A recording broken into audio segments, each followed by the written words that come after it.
Cuando él entró a mi cuarto esa noche, ya no era el hombre que mi hija amaba, sino un monstruo que nunca imaginé que existiera debajo de esa sonrisa educada. Hola, mis queridos, aquí es la abuela Matilde, con mis 78 años bien vividos, hablando directamente desde mi casita en Puebla, en el corazón de México, este lugar bendito que me acogió después de tanta tormenta.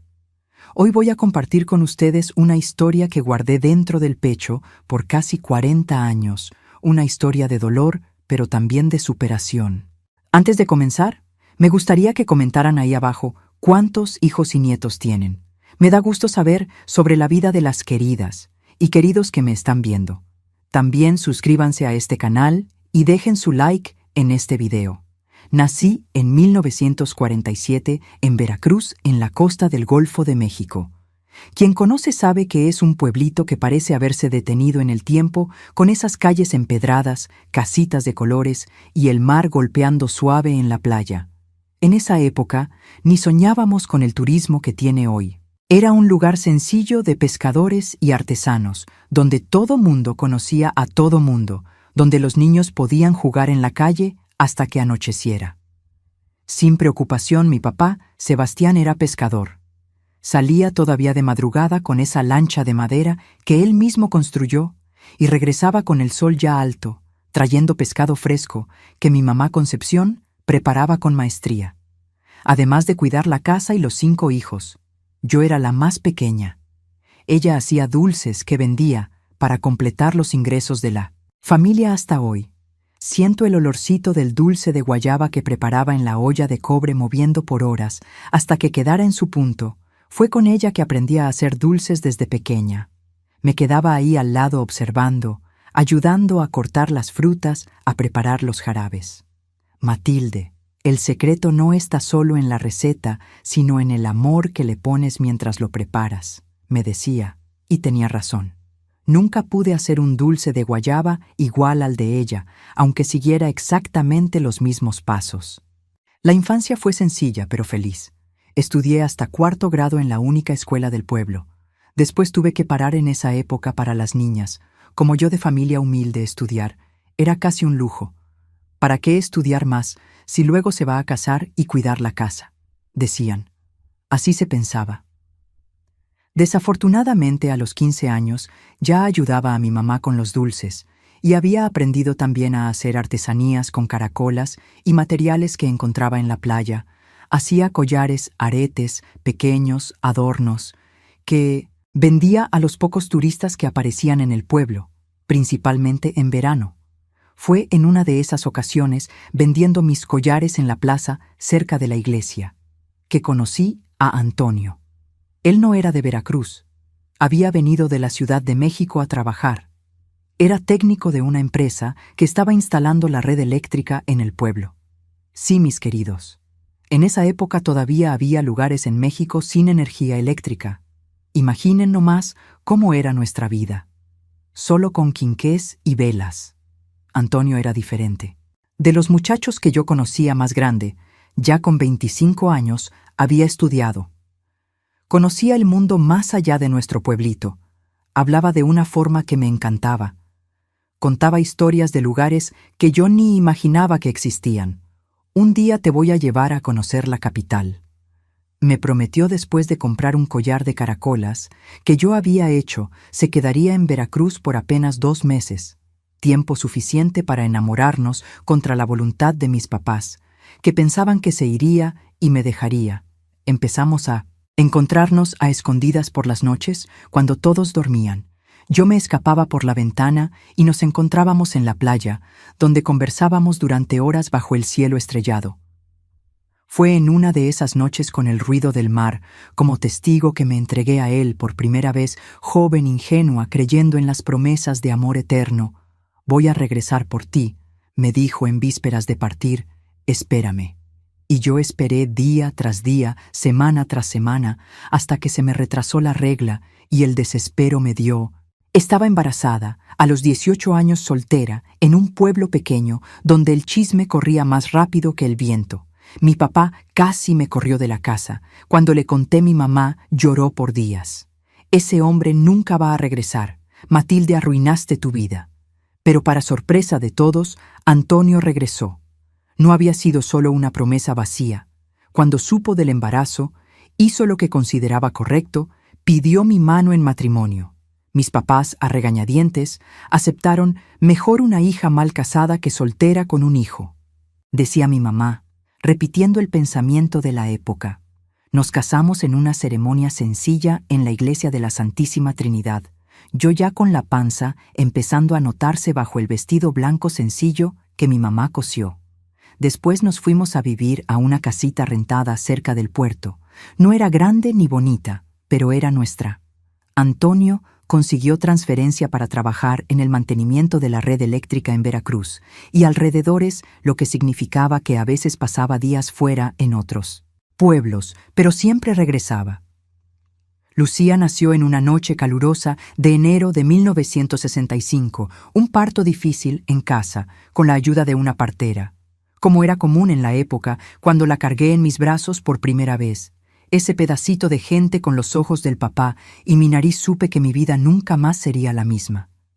El amor que sentí fue tan grande, tan avasallador, que todas las dificultades parecían pequeñas en comparación. Los primeros años no fueron fáciles. Antonio ganaba poco. Yo trataba de ayudar haciendo dulces y artesanías, entre una mamada y otra, entre cambiar pañales de tela y lavar en el lavadero. Vivíamos de renta, soñando en un día tener nuestra propia casa. Lucía crecía fuerte e inteligente desde pequeña. Mostraba una curiosidad por el mundo que me recordaba al papá. Mamá, ¿por qué el cielo es azul? Mamá, ¿para dónde se va el sol de noche? Preguntas y más preguntas que muchas veces yo no sabía responder. Ella tiene que estudiar, Matilde, decía Antonio. No quiero que pase por lo que tú pasaste, teniendo que dejar los estudios tan temprano. Y en eso estábamos completamente de acuerdo. Nuestra hija tendría oportunidades que nosotros no tuvimos. Cuando Lucía cumplió 7 años, logramos realizar un sueño. Comprar un pedacito de tierra en las afueras de Veracruz, donde Antonio, con la ayuda de amigos, construyó nuestra casa propia. No era grande, apenas 2 recámaras, sala, cocina y un baño, pero era nuestra. El patio era amplio, con espacio para que yo plantara hierbas para mis tés y algunos árboles frutales. Ahí también construimos una pequeña cocina externa donde yo hacía mis dulces para vender. Fue en esa época que Veracruz empezó a cambiar el turismo, crecía la ciudad, fue descubierta por su belleza histórica y natural. Esto abrió nuevas oportunidades para nosotros. Mis dulces y artesanías empezaron a ser más buscados. Antonio, además del trabajo en la compañía eléctrica, empezó a hacer pequeños trabajos de mantenimiento en hoteles que surgían. Lucía crecía junto con la ciudad inteligente. Dedicada era la alegría de la escuela, diferente a mí. Tuvo la oportunidad de seguir estudiando a los 16 años, ya hablaba de hacer universidad, soñaba con ser maestra. No sé de quién sacó toda esa inteligencia, bromeaba Antonio, orgulloso de la hija. De ti, claro. Yo respondía, y era verdad. Él podía no haber estudiado mucho, pero tenía una inteligencia natural, una curiosidad por el mundo, una gana de aprender que le pasó a nuestra Lucía. Los años fueron pasando. Nuestra vida era sencilla pero feliz. Trabajábamos duro, pero teníamos lo suficiente para vivir con dignidad, para darle a nuestra hija lo que necesitaba, nuestra casita. Fue mejorando poco a poco, un piso nuevo. Aquí una pintura, allá, muebles que íbamos comprando con sacrificio. Antonio hasta construyó un segundo baño cuando Lucía entró en la adolescencia. Las mujeres necesitan privacidad, decía siempre atento, cuando Lucía cumplió 18 años, la misma edad que yo tenía cuando ella nació. Llegó la gran noticia, había sido aceptada para estudiar. Pedagogía en la universidad en Xalapa fue una mezcla de alegría y tristeza, alegría por verla realizar un sueño, tristeza por saber que saldría de casa, que ya no la tendríamos con nosotros todos los días. Voy a extrañar tanto a ustedes, dijo llorando, en vísperas de partir. Nosotros también, mi hija. Respondí tragándome las lágrimas. Pero ese es el orden natural de la vida. Los hijos crecen, les salen alas, vuelan, y los papás nos quedamos aquí, echándoles porras para que vuelen alto y fuerte. Antonio. Siempre más práctico agregó. Y acuérdate que Xalapa no está tan lejos, puedes regresar los fines de semana en las vacaciones, y nosotros también podemos ir a visitarte. Y fue así que nuestra Lucía partió llevando una maleta llena de sueños y otra de dulces que le hice para que no sintiera tanta nostalgia de casa. Los años de universidad pasaron rápido. Nuestra hija venía a visitarnos cuando podía, siempre llena de historias sobre las clases, los compañeros, la vida en la ciudad grande. Fue en el último año de la carrera que nos presentó a Roberto Alto, guapo, bien vestido, con una manera educada de hablar. Era profesor en la universidad donde Lucía estudiaba, más grande, ya con 35 años. Parecía maduro, establecido en la vida. «¿Es en serio, mamá?», me confió Lucía mientras preparábamos la comida en la cocina. «Estamos pensando en casarnos cuando me gradúe». Confieso que me preocupé al principio. La diferencia de edad, él, 15 años mayor, me molestaba un poco, y había algo en su mirada, algo que no podía definir. Bien que me dejaba inquieta, pero ¿quién era yo para cuestionar? También me había casado joven. También había escogido a un hombre mayor. Antonio, por otro lado, simpatizó con Roberto desde el primer momento. Los hombres se entienden entre sí. Dicen, los dos pasaban horas conversando sobre política, sobre México, sobre el mundo. Roberto tenía opiniones fuertes, hablaba con convicción.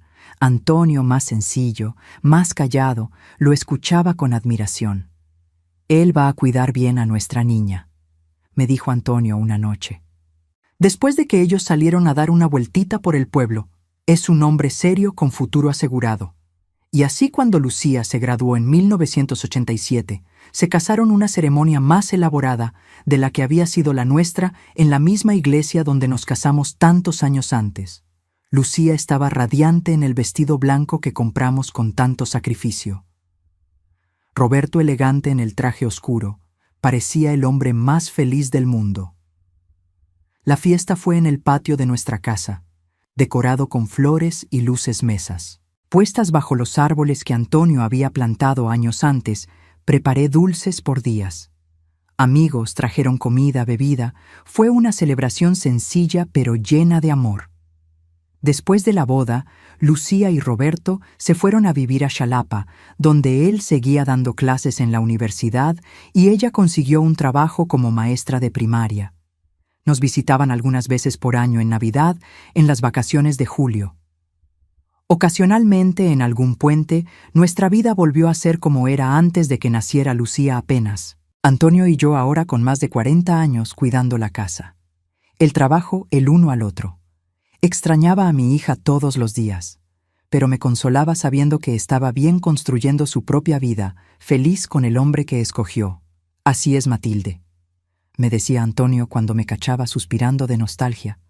«Los hijos son como pájaros, uno los cría, los cuida, les enseña a volar y un día necesitan dejar el nido, es parte de la vida». Y tenía razón. Era parte de la vida. Lo que yo no sabía, lo que ni podía imaginar, es que la vida estaba a punto de jugarnos una mala pasada, voltear de cabeza todo lo que conocíamos, probar nuestra fuerza de una manera que yo nunca podría imaginar. Pero eso es una historia que voy a contar ahorita en este video para ustedes. Mientras esperan, déjenme aquí en los comentarios. ¿Qué están haciendo ahora mientras me ven? ¿Están con un cafecito en la mano, un tecito? Y platíquenme también cuántos hijos y nietos tienen. Quiero conocer un poquito de cada uno que me ve. No se olviden de darle like al video y suscribirse al canal.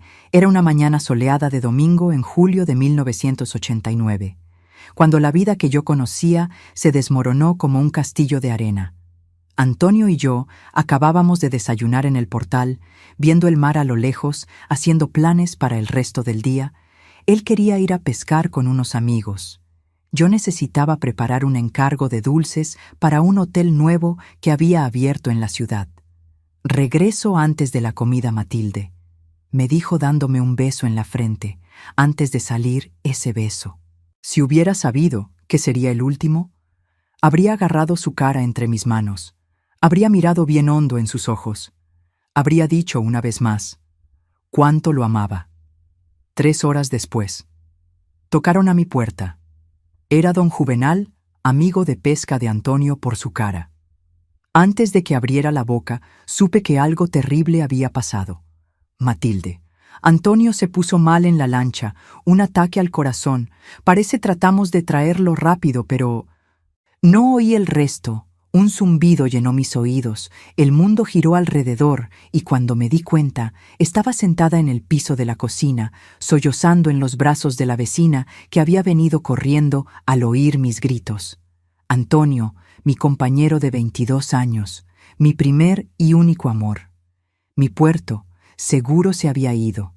Así sin aviso, sin despedida, sin que yo pudiera hacer nada para impedirlo. El velorio fue en la sala de nuestra casa.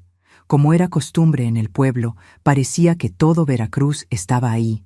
Antonio era querido, respetado gente, que ni conocíamos bien, apareció para dar sus condolencias. Lucía llegó en la noche deshecha en lágrimas, acompañada por Roberto. Verla fue como si un cuchillo se torciera en mi pecho. Ella tenía los ojos del papá. La misma manera de inclinar la cabeza cuando estaba triste, mamá. Fue todo lo que pudo decir antes de que cayéramos en los brazos una de la otra, compartiendo un dolor que las palabras no podían expresar. El entierro fue al día siguiente, después de que todo terminó, después de que las últimas personas salieron de casa llevándose sus platos de comida y sus palabras de consuelo que no consolaban. Me vi sola con Lucía y Roberto. «Ven con nosotros a Xalapa, mamá», insistía Lucía. «No puedes quedarte aquí sola, por lo menos no ahora». Parte de mí quería aceptar la idea de quedarme en esa casa llena de recuerdos de dormir sola en la cama que compartí con Antonio por tanto tiempo me aterrorizaba, pero otra parte sabía que necesitaba enfrentar el luto en mi propio espacio, en mi propio tiempo. «Necesito quedarme, hija. Tengo los encargos de dulces, tengo mis conocidos aquí, y tu papá, su presencia está en cada rincón de esta casa. No puedo abandonar esto ahora». Roberto, que hasta entonces había estado callado, intervino. «Deja a tu mamá. Lucía, ella tiene razón. Necesita su espacio para procesar todo esto, pero podemos quedarnos unos días más para ayudar a organizar las cosas». Y así lo hicieron, se quedaron por una semana. Lucía me ayudó a organizar los documentos, a entender los detalles de la pequeña pensión que Antonio dejaría a decidir qué hacer con su ropa y pertenencias personales. Roberto se encargó de las cuestiones más burocráticas. Banco, registro civil, papeleos. Cuando regresaron a Xalapa, sentí el vacío de la casa como nunca antes. Las noches eran las peores acostada en la cama que ahora parecía demasiado grande, abrazada a la almohada que todavía tenía el olor de Antonio. Lloraba hasta quedarme dormida de agotamiento. Los días se arrastraban. Despertaba hacía mis dulces por puro automatismo. Atendía a los pocos clientes que aparecían. Cuidaba la casa sin realmente ver lo que estaba haciendo. Era como si estuviera viviendo dentro de una burbuja de dolor que me separaba del resto del mundo. Lucía llamaba casi todos los días. A veces Roberto también hablaba por teléfono preguntando cómo estaba, si necesitaba algo. Prometían venir a visitarme en el próximo puente. Septiembre. Llegó trayendo ese calor húmedo característico de Veracruz. 3 meses sin Antonio. El dolor. Todavía estaba ahí, claro, pero poco a poco ya podía respirar de nuevo.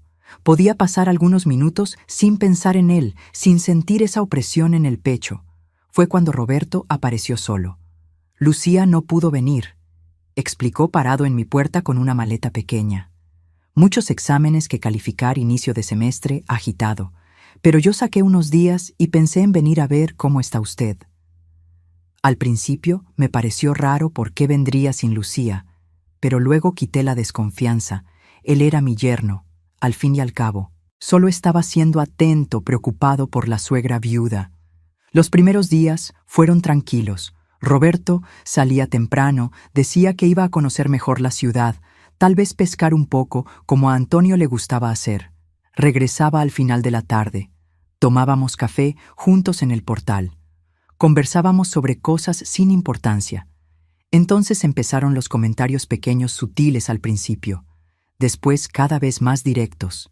Usted se mantiene muy bien para su edad, doña Matilde. Ese vestido le queda bonito. Señora, resalta sus cualidades. Antonio era un hombre de suerte tener una mujer como usted tan apetitosa. Fingía no entender, cambiaba de tema. Me recogía más temprano al cuarto.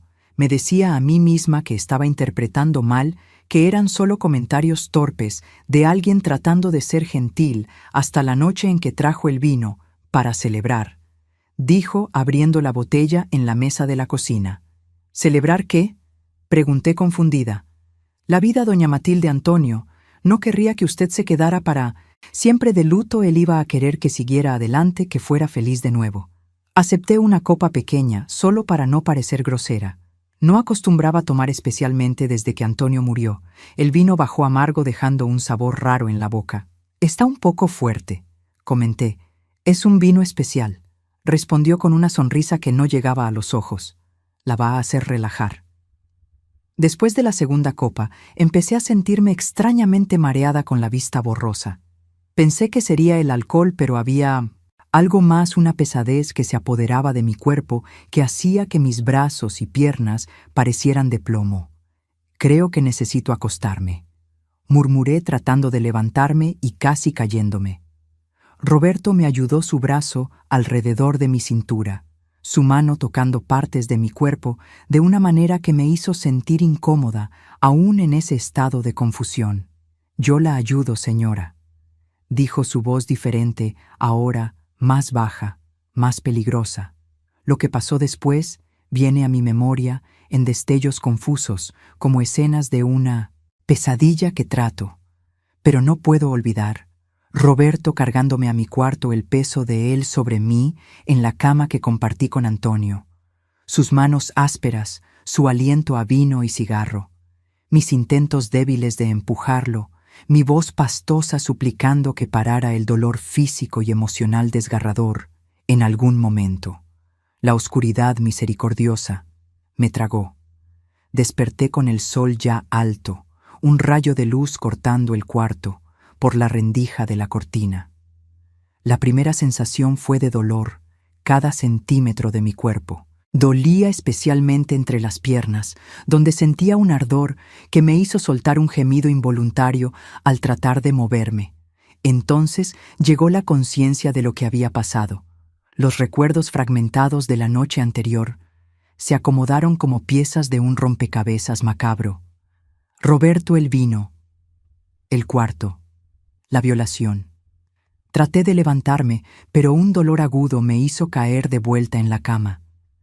Miré mi cuerpo y vi los moretones en los muslos, en los brazos, en el pecho.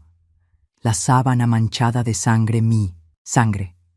Cuando finalmente pude llegar al baño apoyándome en las paredes, el espejo me mostró una cara que apenas reconocí. Un ojo hinchado, el labio partido, marcas de dedos en el cuello, más que el dolor físico. Lo que me destruía por dentro era la humillación. La violación no solo de mi cuerpo, sino de la confianza, del respeto, de la memoria de Antonio. Lloré hasta no tener más lágrimas, sentada en el piso frío del baño, abrazada a mis propias rodillas, como una niña perdida. Roberto había desaparecido. La casa estaba vacía, silenciosa, contaminada ahora por el horror de lo que había pasado entre sus paredes. No sabía qué hacer. ¿Llamar a la policía? ¿Quién me iba a creer? Una viuda de 42 años contra un profesor universitario respetado. ¿Llamar a Lucía? ¿Cómo contarle a mi única hija que el hombre con quien se casó, el hombre que ella amaba, me había hecho esto? Pasé el día en ese purgatorio de indecisión y dolor, apenas pudiendo moverme, incapaz de pensar con claridad. En la noche, oí el teléfono sonar en la sala. Lo dejé que sonara 1, 2, 3 veces. En la cuarta, me arrastré hasta allá temiendo que pudiera ser Lucía. Preocupada era ella. «Mamá, ¿todo bien?», llamé varias veces hoy. Mi voz salió ronca, irreconocible hasta para mí misma. Estoy con una gripe fuerte, hija. Me quedé en cama todo el día». Roberto dijo que usted estaba bien cuando se fue ayer. Regresó a Xalapa de sorpresa. Dijo que usted insistió en que estaba perfecta, que podía regresar al trabajo. Entonces era eso lo que él había dicho, que yo estaba bien, que yo había insistido en que se fuera la mentira. Me indignó casi tanto como el acto en sí. Hija, empecé sin saber cómo seguir, cómo contar, cómo destruir su vida junto con la mía. Mamá me está asustando. ¿Qué pasó? ¿Es sobre papá? ¿Encontraron algún documento, algún problema con la pensión? No, hija, es otra cosa. Solo ven por favor lo más rápido que puedas. Llegó en la tarde del día siguiente, tomando el primer camión de Xalapa a Veracruz.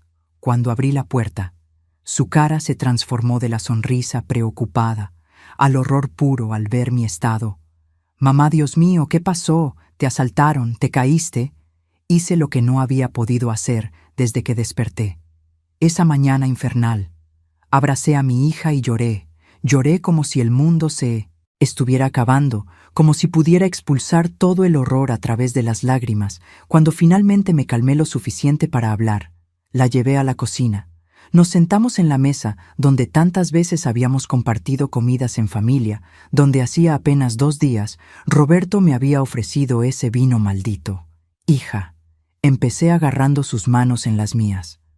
Lo que te voy a contar va a ser difícil de oír, pero necesito que escuches hasta el final.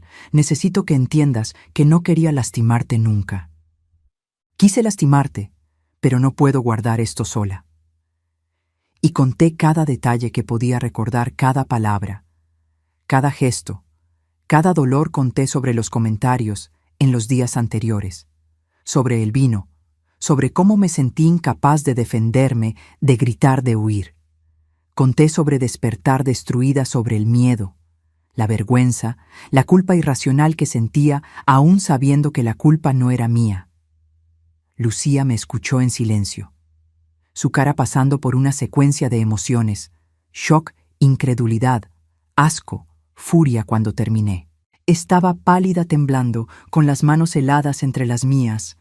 ¿Estás segura, mamá?, preguntó finalmente, su voz casi un susurro. ¿Completamente segura? ¿No puede haber sido una pesadilla, una confusión por la medicina, por el vino? Dolerme. Oír a mi propia hija cuestionar mi certeza, insinuar que podía estar confundida, que podía haber imaginado algo tan horrible. Pero entendí, era demasiado para procesar. Era más fácil creer en un malentendido que aceptar que el hombre que ella amaba era capaz de algo tan monstruoso. Mírame, hija, respondí, señalando mi cara hinchada. Los moretones en mis brazos. Mira esta casa. Hay sangre en mi colchón. Tengo 42 años. No soy una niña que confunde realidad con pesadilla. Sé lo que pasó. Sé lo que él hizo. Se levantó tan bruscamente que tiró la silla. Caminó por la cocina como un animal enjaulado, pasándose las manos por el pelo, murmurando palabras incoherentes. Entonces se paró. Me miró con una determinación feroz que me recordó a Antonio en los momentos de decisión. Vamos a la policía ahora. Moví la cabeza. Hija, ¿quién nos va a creer? Es mi palabra contra la de él, un profesor universitario contra una viuda del interior. Además, es tu esposo. Piensa en el escándalo, en lo que esto van a hacer con tu vida. Que se joda mi vida, gritó, lágrimas corriendo por su cara. Él, no puedo ni decir la palabra. Con mi propia mamá mientras yo estaba en casa confiando, esperando. Merece pagar, mamá. Merece pudrirse en la cárcel por lo que hizo. En ese momento vi que mi hija había hecho su elección entre el esposo y la mamá, entre el amor que pensaba tener y la verdad brutal. Eligió quedarse a mi lado. Fue como si un peso saliera de mi pecho, permitiendo que respirara verdaderamente por primera vez desde lo ocurrido. ¿Qué hacemos ahora?, pregunté, demasiado cansada para pensar con claridad. Primero te voy a llevar al hospital. Necesitamos documentar las heridas, hacer exámenes. Después vamos a la delegación y mientras tanto voy a llamarle. ¿Llamarle para qué? Sus ojos brillaron con una rabia que nunca había visto antes. Para hacerlo confesar, para asegurar que no escape de lo que hizo. Y fue así que empezó nuestro viaje en busca de justicia, un viaje que sería mucho más largo y doloroso de lo que cualquiera de nosotras podía imaginar. En ese momento, un viaje que probaría no solo nuestro valor, sino también los lazos que nos unían como madre e hija, como mujeres, como sobrevivientes. Lo que no sabíamos, todavía mientras salíamos de esa casa rumbo al hospital, era que Roberto ya había huido, que había desaparecido de Xalapa, llevándose lo que podía cargar, que había dejado atrás. No solo una esposa destrozada y una suegra violada, sino también otros secretos, otras víctimas, otras historias de horror que solo descubriríamos mucho más tarde. Pero en ese momento, a pesar del dolor, a pesar del trauma, había una cosa que me daba fuerza para seguir adelante. Ya no estaba sola. Mi hija me creyó. Mi hija escogió la verdad por más dolorosa que fuera, y juntas de alguna manera encontraríamos un camino a través de esa oscuridad. El Hospital Municipal de Veracruz era pequeño y mal equipado. En esa época el doctor que me atendió, doctor Paulo, era el único de guardia esa noche. Vi en sus ojos primero la sorpresa, después algo parecido a lástima, cuando Lucía explicó lo que había pasado. «Necesitamos hacer un examen de cuerpo del delito», dijo su voz baja, como si estuviéramos en una iglesia. «Pero no tenemos el equipo adecuado. Aquí sería mejor ir a Córdoba. 1 hora de carretera llena de baches. Cada brinco era una puñalada de dolor en mi cuerpo. Ya castigado, Lucía manejaba el carro del papá. Ahora mi carro en silencio, los nudillos, blancos de tanto apretar el volante. De vez en cuando, una lágrima se escapaba y rodaba por su cara, pero se la secaba rápidamente como si no tuviera derecho a llorar, mientras yo sufría mucho más en el hospital de Córdoba. La situación fue diferente. Una doctora legista, doctora Marcia, me examinó con cuidado y respeto, fotografió los moretones, tomó muestras, hizo preguntas detalladas que me hicieron revivir el horror, pero entendí que eran necesarias. «¿Usted tiene valor?», me dijo mientras llenaba los formularios. Muchas mujeres no tendrían fuerzas para denunciar, especialmente en estas circunstancias. No me sentía valiente, me sentía destruida, humillada, como si hubiera perdido algo que nunca más podría recuperar.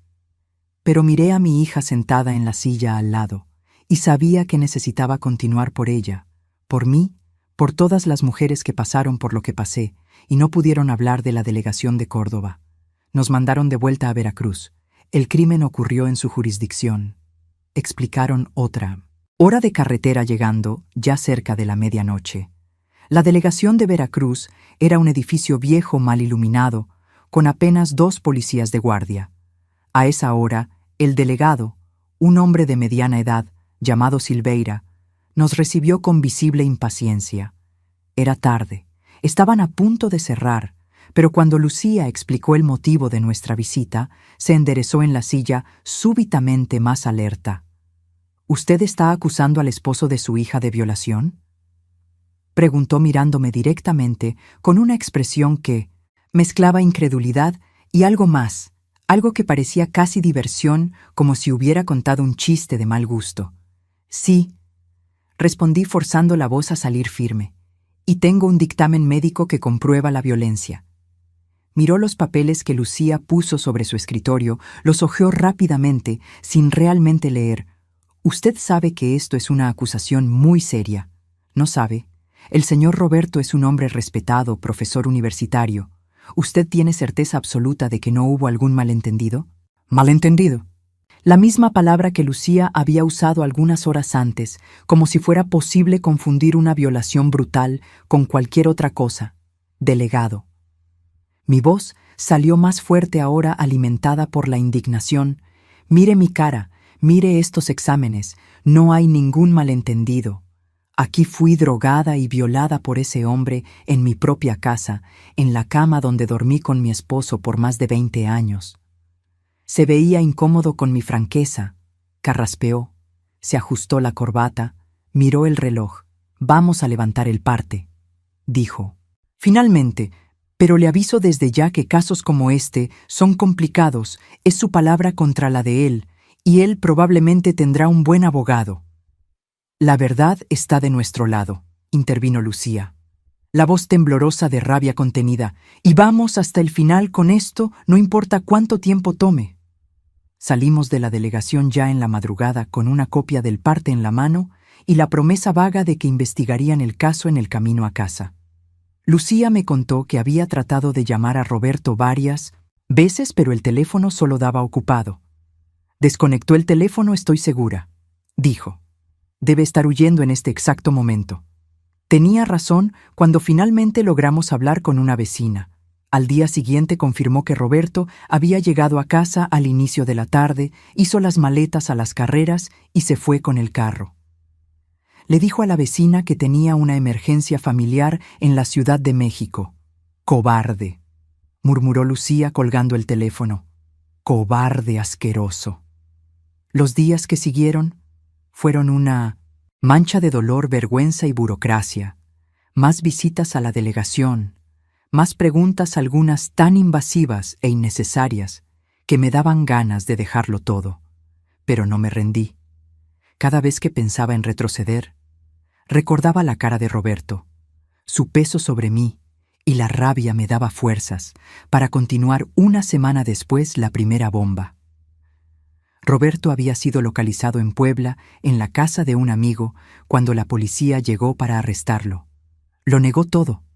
Dijo que yo me le había insinuado que estaba necesitada. Después de la viudez que me había enojado cuando él me rechazó, las marcas en mi cuerpo, yo misma me las había hecho. Dijo para incriminarlo, o tal vez otro hombre, algún amante secreto. ¿Cómo puede mentir así? Lloraba en el hombro de Lucía. ¿Cómo puede voltear todo de esa manera? «Es lo que hacen, mamá», respondió la voz dura como piedra. «Tratan de convertir a la víctima en culpable, pero no vamos a dejar, vamos a luchar». Y luchamos contra el sistema judicial lento y patriarcal, contra las miradas de desconfianza, contra los chismes en el pueblo, las preguntas veladas, las insinuaciones. ¿Por qué estaba sola con el yerno? Tal vez se arrepintió después. Tan pronto después de la muerte del esposo, palabras como piedras tiradas por gente que pensábamos que nos conocía, que respetaba a nuestra familia. Descubrí de la peor manera posible cómo una comunidad que parecía tan unida podía voltearse contra ti en el momento en que más necesitabas apoyo. Algunas semanas después de la denuncia, estábamos en el mercado cuando oí claramente a una mujer decirle a otra: «Es ella la que se le insinuó al esposo de la hija y ahora dice que la violaron». Sentí como si me hubieran dado una cachetada. Dejé las compras a la mitad del pasillo y salí corriendo sin voltear atrás, sin poder respirar bien. Lucía me encontró sentada en la banqueta, temblando como una hoja. «Ya no puedo, hija», dije entre sollozos. «No soporto las miradas, los comentarios. ¿Cómo pueden creerle a él y no a mí? ¿Cómo pueden pensar que yo haría algo así contigo, con tu familia?» Fue en ese momento, en mi punto más bajo, que Lucía tomó una decisión que cambiaría nuestras vidas para siempre. «Nos vamos de aquí, mamá. Vamos a empezar de nuevo en otro lugar donde nadie nos conozca, donde no tengamos que pasar por esto todos los días. ¿Y el proceso? ¿La justicia? Seguiremos luchando a distancia, vendremos para las audiencias cuando sea necesario, pero no podemos quedarnos aquí. Mamá, te está destruyendo, nos está destruyendo». Tenía razón. Veracruz, la ciudad que amé toda mi vida, se había convertido en una prisión de miradas acusadoras y palabras cortantes. Cada esquina guardaba un recuerdo ahora envenenado por la sospecha, la duda, la traición. No solo de Roberto, sino de toda una comunidad que escogió el lado más fácil. La decisión de a dónde ir. Vino de modo inesperado un reportaje en la TV sobre los estados del centro de México, mostrando las ciudades históricas, la cultura rica, el artesanato local.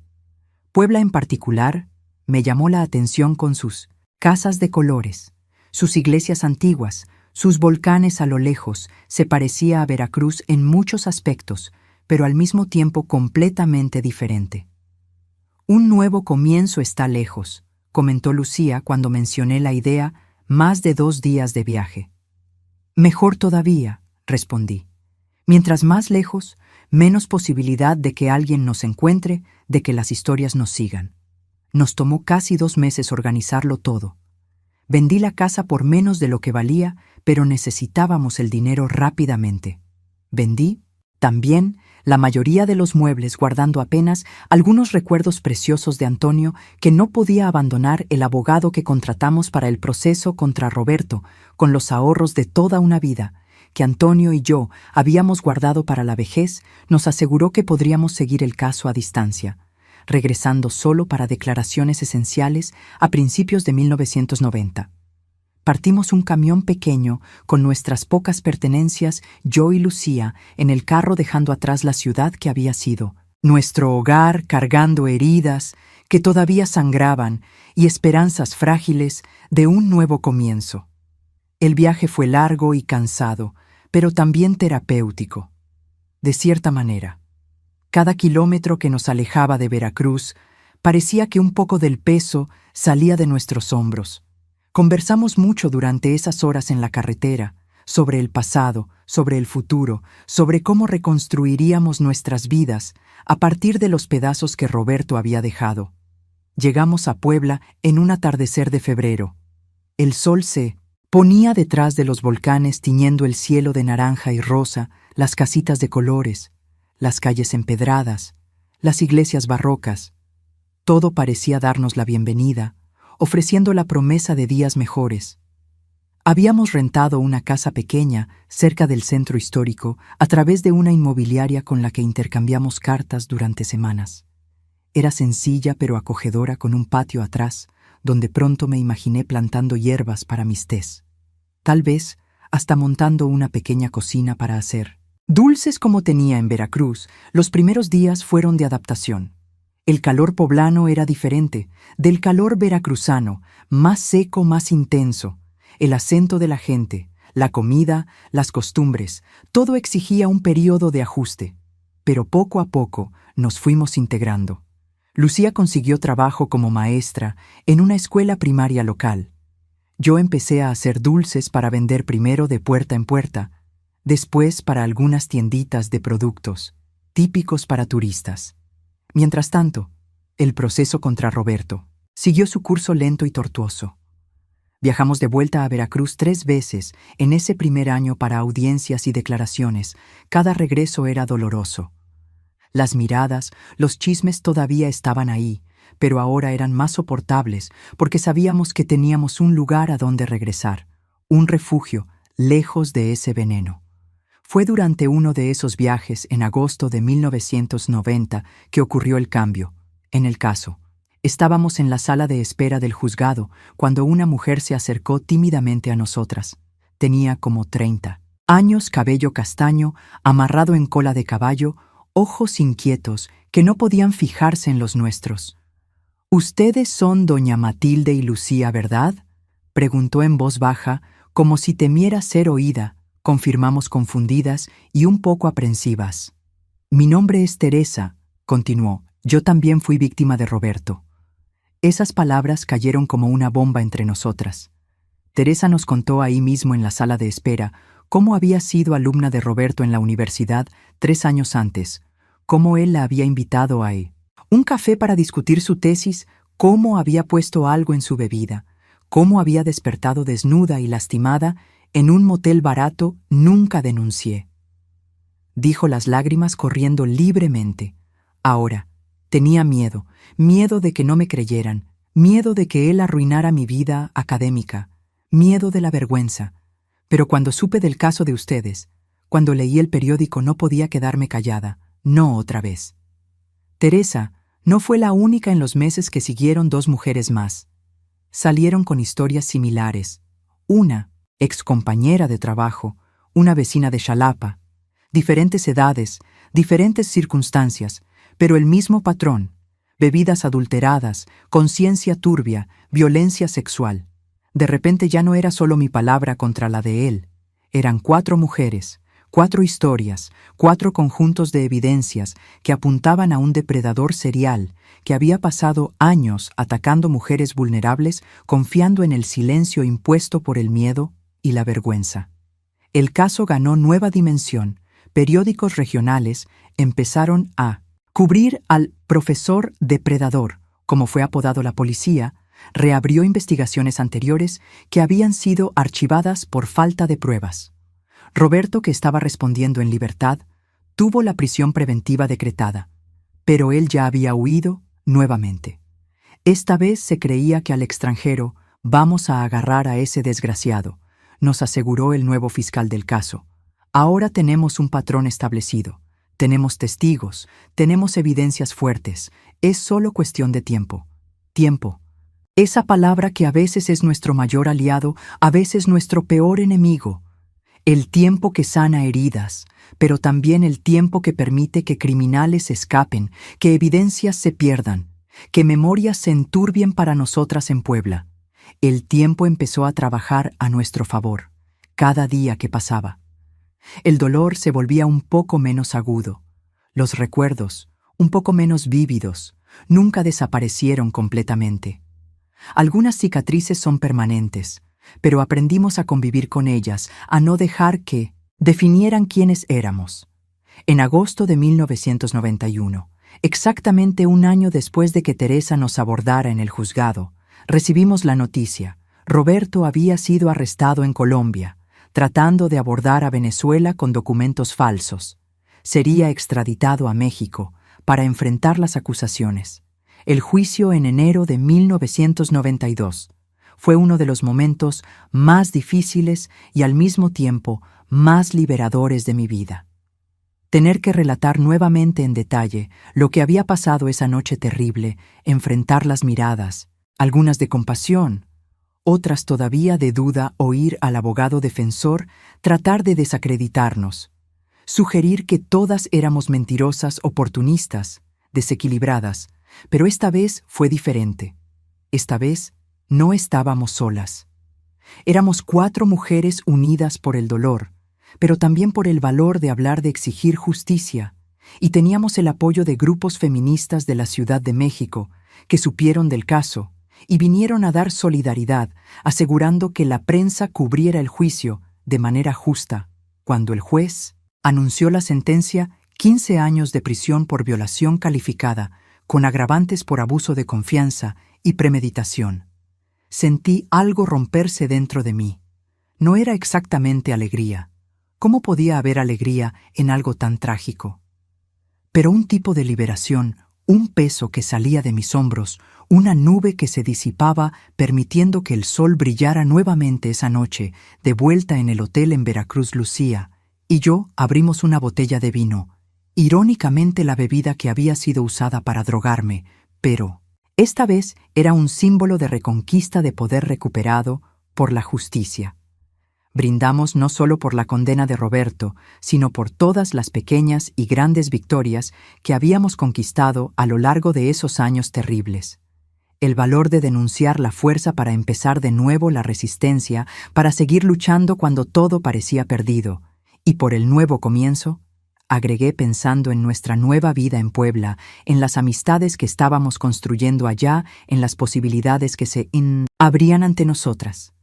Ahora que esta sombra finalmente empezaba a disiparse, el camino todavía sería largo, heridas.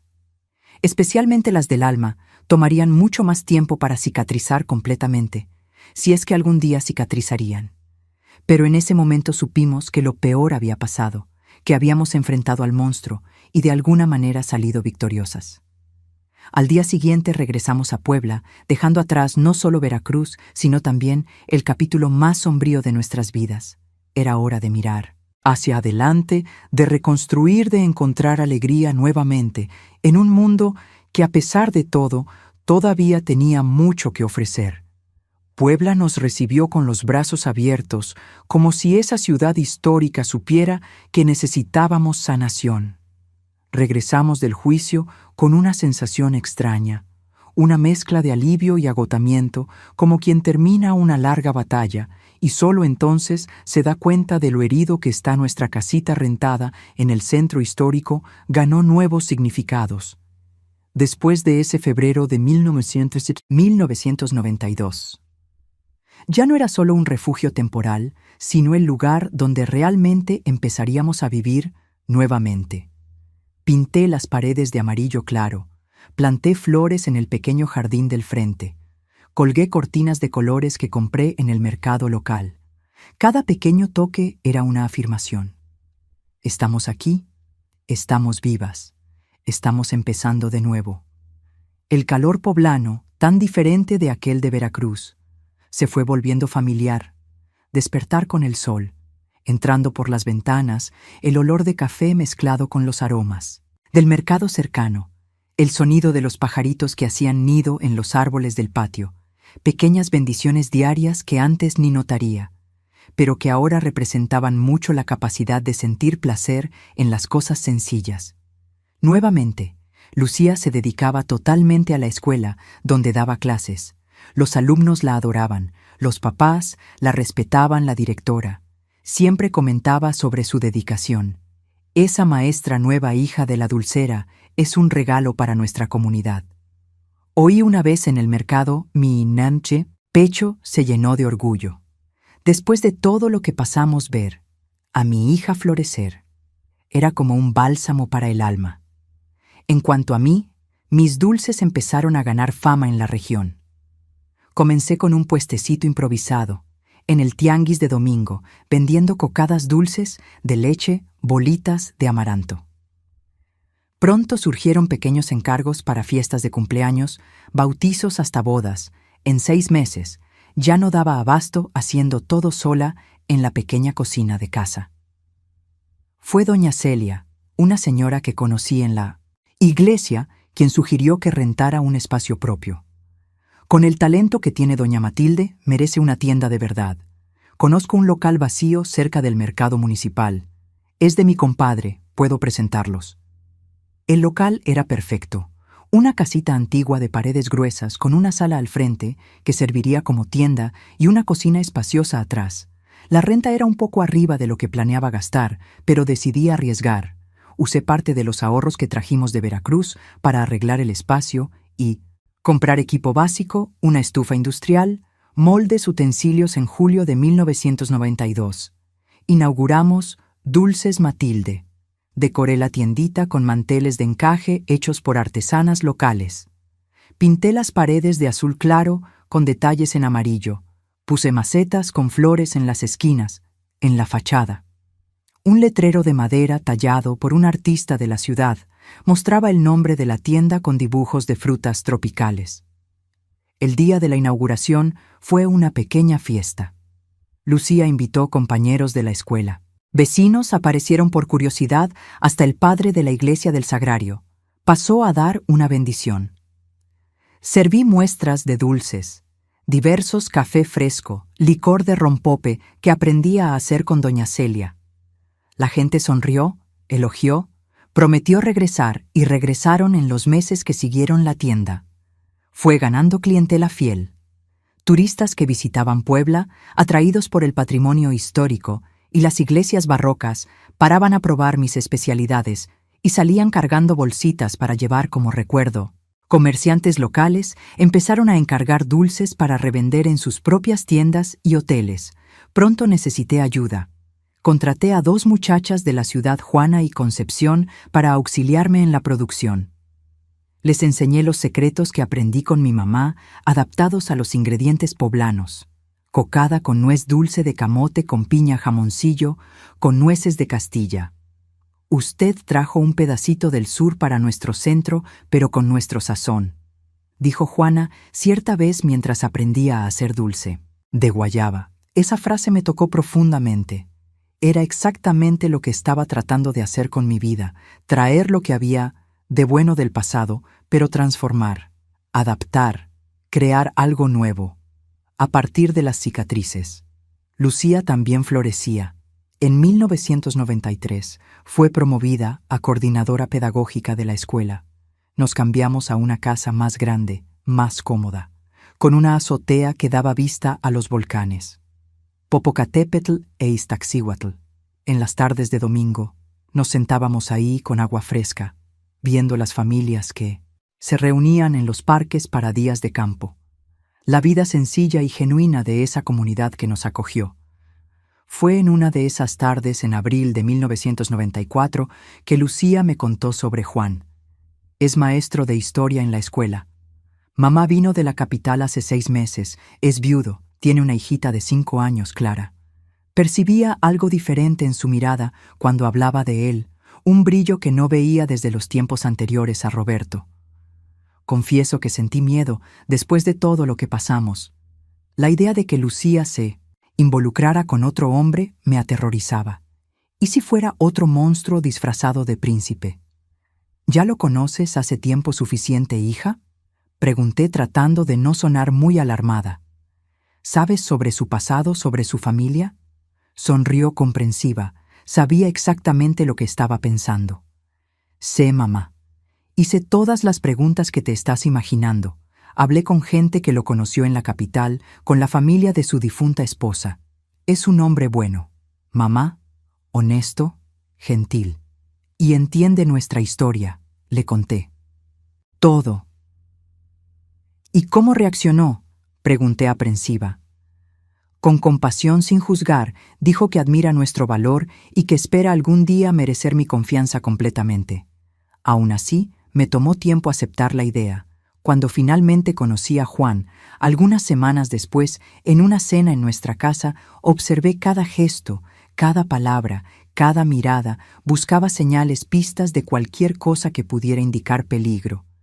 Pero lo que vi fue apenas un hombre sencillo, de hablar suave y ojos gentiles, que trataba a Lucía con un respeto casi reverencial, y a su hijita Clara. Con amor genuino la pequeña Clara conquistó mi corazón. Casi inmediatamente.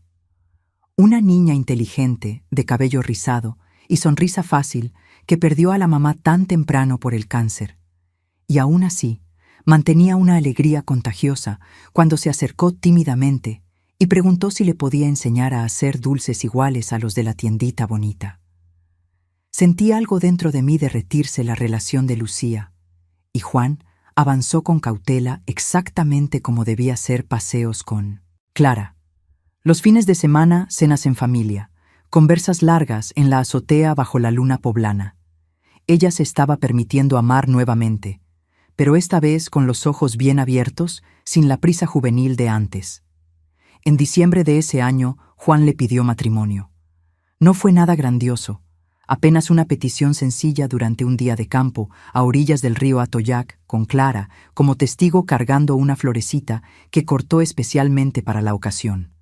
Lucía dijo que sí, pero con una condición. Un noviazgo, largo de por lo menos 1 año.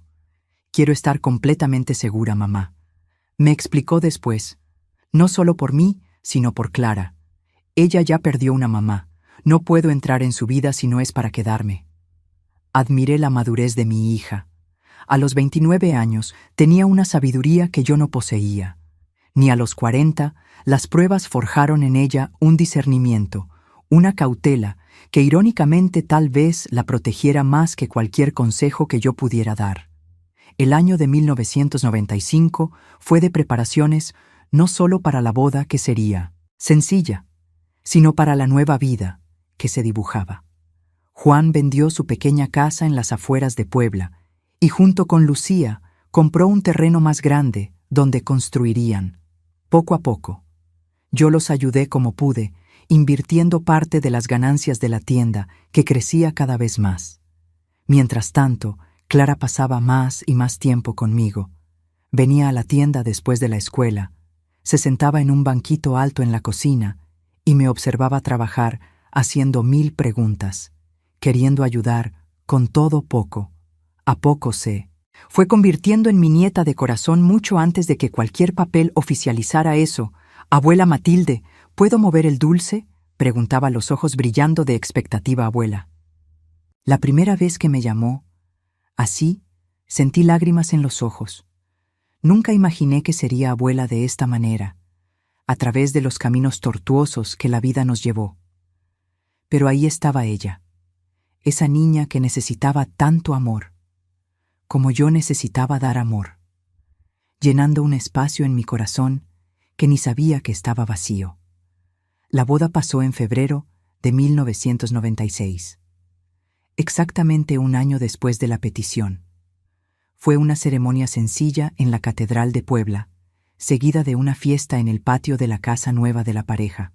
Todavía en construcción, pero ya con el techo y las paredes principales levantadas, hice empeño en preparar todos los dulces. Una mesa abundante, con dulces de leche, cocadas, pasteles, conservas, todo hecho con mis propias manos, como regalo para mi hija Juana, y Concepción cuidaron la tienda para que yo pudiera dedicarme totalmente a los preparativos.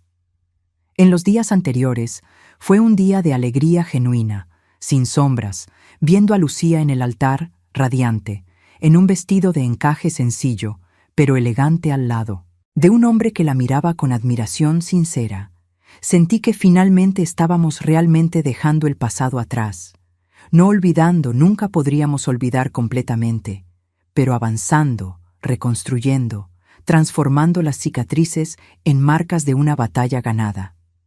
Clara, linda en un vestidito azul claro, cargaba los anillos con una seriedad cómica para una niña de 7 años, cuando el padre declaró a Lucía y Juan esposo. Y esposa, ella dio un brinquito de alegría que arrancó sonrisas de todos los presentes. La fiesta duró hasta el amanecer. Vecinos, compañeros de la escuela, clientes de la tienda, amigos que hicimos a lo largo de esos años en Puebla, todos celebrando no solo una unión, sino un nuevo comienzo, una victoria sobre las adversidades en algún momento de la noche, cuando la luna ya iba alta en el cielo y el sonido de un trío de mariachis locales arrullaba a los invitados. Me puse a pensar en Antonio. ¿Qué diría si pudiera ver a nuestra hija en este momento? ¿Cómo se sentiría al saber de todo lo que pasamos desde su partida? Estaría orgulloso.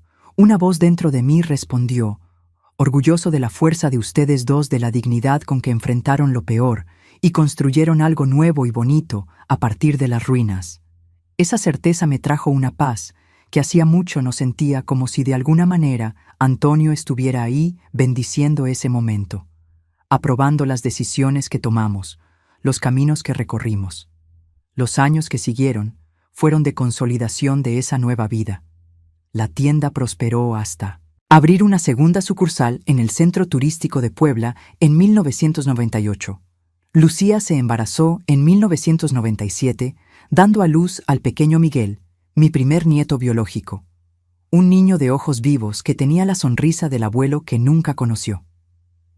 Clara ahora. Oficialmente mi nieta también crecía fuerte e inteligente, siempre dividida entre la escuela y la ayuda en la tienda de dulces, que ya declaraba que algún día sería suya. «Voy a hacer dulces aún mejores que los suyos, abuela», decía con la confianza absoluta de la juventud, y yo no dudaba. A medida que el nuevo milenio se acercaba, me puse a reflexionar sobre el viaje extraordinario que había sido mi vida hasta ahí, de las calles empedradas de Veracruz para las cuestas coloridas de Puebla, del amor juvenil por Antonio, al horror en las manos de Roberto, y finalmente la paz de ver a mi hija feliz, mis nietos creciendo sanos, mi negocio prosperando. En diciembre de 1999, en el cambio para el año 2000, organizamos una gran fiesta en la casa de Lucía y Juan, ya completamente construida y convertida en un hogar acogedor, mientras observaba a mi familia reunida. Lucía, Juan, Clara, ya adolescente Miguel, con sus 2 añitos corriendo por todos lados, sentí una gratitud profunda, casi dolorosa. Habíamos sobrevivido más que eso. Habíamos triunfado. Las heridas nunca desaparecerían completamente. Todavía tenía pesadillas ocasionales, todavía había ciertos detonantes que me hacían temblar involuntariamente, pero habíamos reconstruido nuestras vidas piedra por piedra con una paciencia y una resistencia que nunca supe que poseía, hasta verme forzada a encontrarlas dentro de mí. Puebla no era apenas un refugio temporal.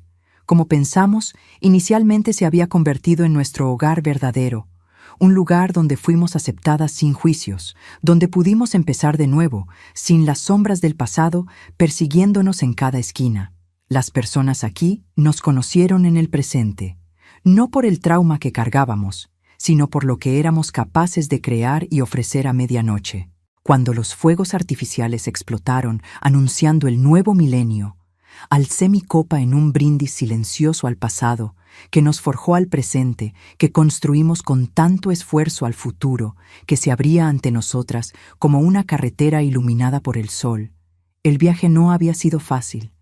Hubo momentos en que pensé que no sobreviviría al dolor, la humillación, la injusticia, momentos en que la carga parecía demasiado pesada para cargar, pero cada paso, cada decisión, cada pequeña victoria nos trajo hasta aquí, a una vida que, a pesar de las cicatrices, o tal vez por causa de ellas, valía la pena ser vivida plenamente. Y cuando Clara se acercó sus 11 años llenos de expectativas para el nuevo siglo que empezaba y preguntó: ¿En qué estás pensando, abuela? Respondí con la simple verdad que había aprendido de la manera más difícil. Estoy pensando, mi querida, que a veces necesitamos perder casi todo para descubrir de qué realmente estamos hechas, y que la vida, por más cruel que pueda ser en algunos momentos, también nos ofrece segundas oportunidades, nuevos comienzos, si tenemos valor de buscarlos. Me abrazó sin comprender totalmente el peso de esas palabras, pero sintiendo su importancia, y en ese abrazo, con los fuegos coloreando el cielo y mi familia reunida alrededor, supe que finalmente había llegado a casa, no solo a un lugar físico, sino a un estado de paz que pensé que nunca más encontraría. El camino de la reconstrucción no había sido lineal ni fácil. Tuvo obstáculos, retrocesos, momentos de duda, pero cada pedazo de lo que construimos, la tienda, la casa, las amistades, la nueva familia ampliada, era auténtico, era nuestro.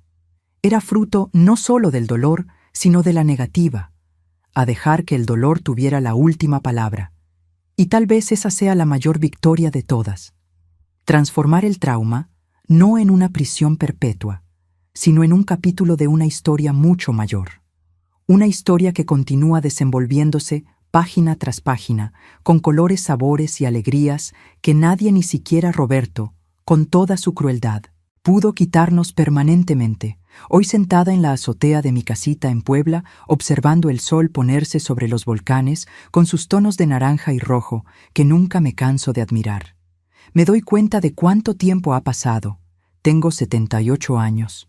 Ahora cabello completamente blanco, que no me preocupo por teñir manos marcadas por el tiempo y el trabajo con azúcar y frutas durante décadas.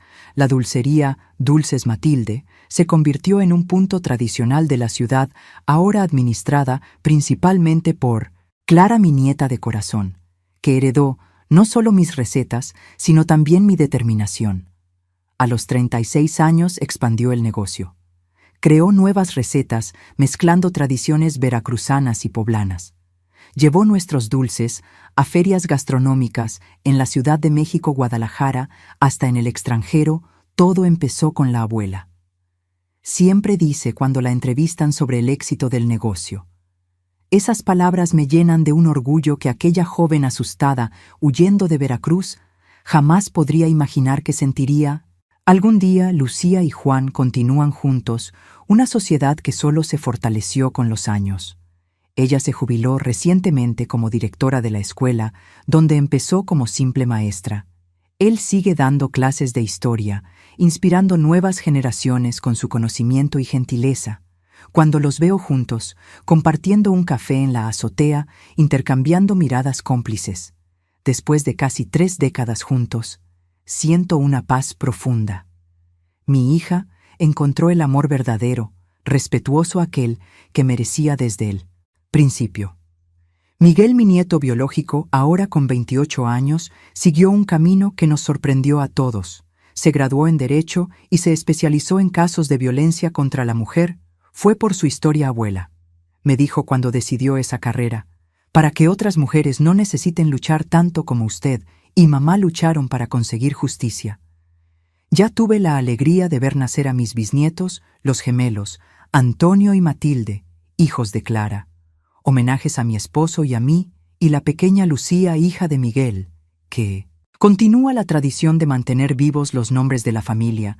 Reflexiono frecuentemente sobre el viaje que me trajo hasta aquí. No solo los eventos, la pérdida de Antonio, la violencia de Roberto, la huida a Puebla, la reconstrucción, sino lo que aprendí con cada momento, cada desafío, cada victoria pequeña o grande. La primera y tal vez más importante lección: somos mucho más fuertes de lo que imaginamos. Hay una reserva de valor dentro de nosotros que solo descubrimos cuando todas las otras opciones se agotan, cuando pienso en esa noche terrible en que Roberto destruyó mi confianza, mi seguridad, mi dignidad, y después, en el largo camino que recorrí desde entonces, casi no reconozco a aquella mujer quebrada que despertó sola, lastimada sin saber qué hacer. De alguna manera, encontré fuerzas para levantarme, para luchar, para empezar de nuevo la segunda lección. La importancia de creerles a las víctimas cuando la gente en Veracruz dudó de mí cuando sugirieron que yo había provocado o consentido, y después me arrepentí cada palabra de incredulidad. Era como un nuevo golpe. Pero cuando Teresa y las otras mujeres aparecieron, cuando finalmente formamos una red de apoyo mutuo, encontramos no solo la fuerza para enfrentar el sistema judicial, sino también para empezar a sanar nuestras heridas emocionales. Por eso siempre que oigo sobre un caso parecido, hago empeño en decir en voz alta: te creo. La tercera lección: nunca es tarde para empezar de nuevo. A los 42 años, dejé atrás todo lo que conocía a mí, mi ciudad natal, mi casa, mis raíces para buscar un nuevo comienzo. A miles de kilómetros de distancia tenía apenas a mi hija, algunos ahorros y mucho miedo del futuro. Hoy, 3 décadas después, tengo una familia ampliada, un negocio próspero, amigos, queridos y una comunidad que me acogió como si siempre hubiera pertenecido. Aquí la cuarta lección: el poder transformador del trabajo y la creatividad. Hacer dulces no era apenas un medio de supervivencia. Para mí era terapia, era conexión con mis raíces, era una forma de transformar ingredientes sencillos en algo que traía alegría a otras personas, en los días más difíciles, cuando la memoria del trauma amenazaba paralizarme. Era en la cocina, con las manos en la masa, que encontraba paz. Cada dulce que salía, perfecto, era una pequeña victoria contra el caos. La quinta, y tal vez más profunda lección: el mal existe, es real.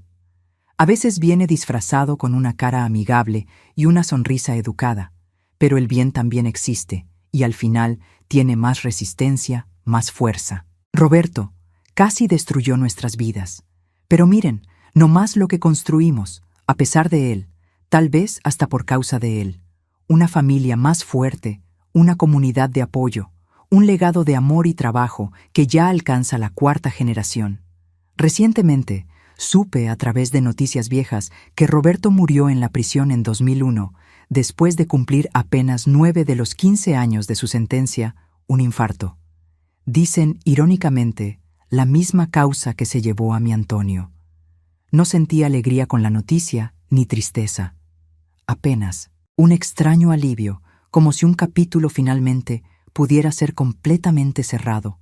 Pensé que sentiría más, tal vez rabia renovada, tal vez una satisfacción amarga, pero la verdad es que hace mucho tiempo Roberto dejó de tener poder sobre mis pensamientos, mis sentimientos.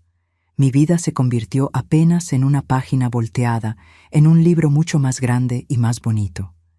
Y tal vez esa sea la mayor victoria de todas: vivir una vida tan plena, tan rica en amor y propósito, que aquellos que trataron de destruirnos se vuelven irrelevantes, no olvidados.